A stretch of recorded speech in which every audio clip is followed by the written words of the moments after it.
तिकडे पालघरमध्ये 3 दिवसांपासून सुरू असलेल्या वादळी वाऱ्यासह पावसामुळे जिल्ह्यातलं जनजीवन पूर्णपणे विस्कळीत झाले।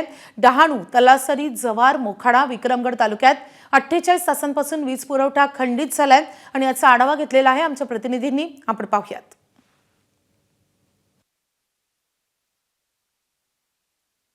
पालघर जिल्ह्यात गेल्या 3 दिवसापासून मुसळधार पाऊस सुरू आहे आणि गेले आजचा तिसरा दिवस आहे। तिसऱ्या दिवशीही वीज पुरवठा आहे तो पूर्णपणे खंडित आहे।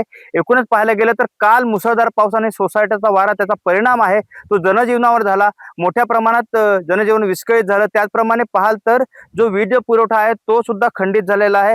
मोबाईल नेटवर्क सुद्धा नव्हतं। मी सध्या पालघरच्या पूर्व पट्टीमध्ये आहे। आपण बघतो की कशा पद्धतीने हे विजेचे खांब आहेत ते कोलमडून पडलेले आहेत। सर्व वायर आहेत त्या तुटलेल्या आपल्याला पाहायला मिळतात। आपण बघू शकतो की लांब वर ही मुख्य वीज वाहिनी आहे ती तुटलेली आहे। एकूणच पाहायला गेलं तर अगदी गेल्या पावसाळ्या अगोदर जे दुरुस्तीचं काम होतं महावितरणकडून ते घेण्यात आलं होतं। मात्र जे कामगारांनी बंद पुकारला होता त्यामुळे काही काम असं राहून गेलं आणि ते दुरुस्तीचं काम झालं नाही। मात्र आता त्याचा परिणाम आपल्याला इथे पाहायला मिळतो की मोठ्या प्रमाणात वीज पुरवठा तो खंडित आहे।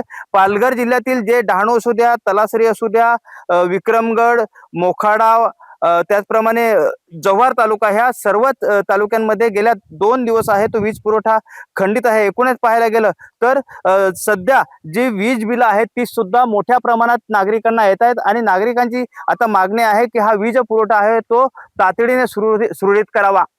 संतोष पाटील, एबीपी माझा, पालघर। एबीपी माझा, उघडा डोळे बघा नीट।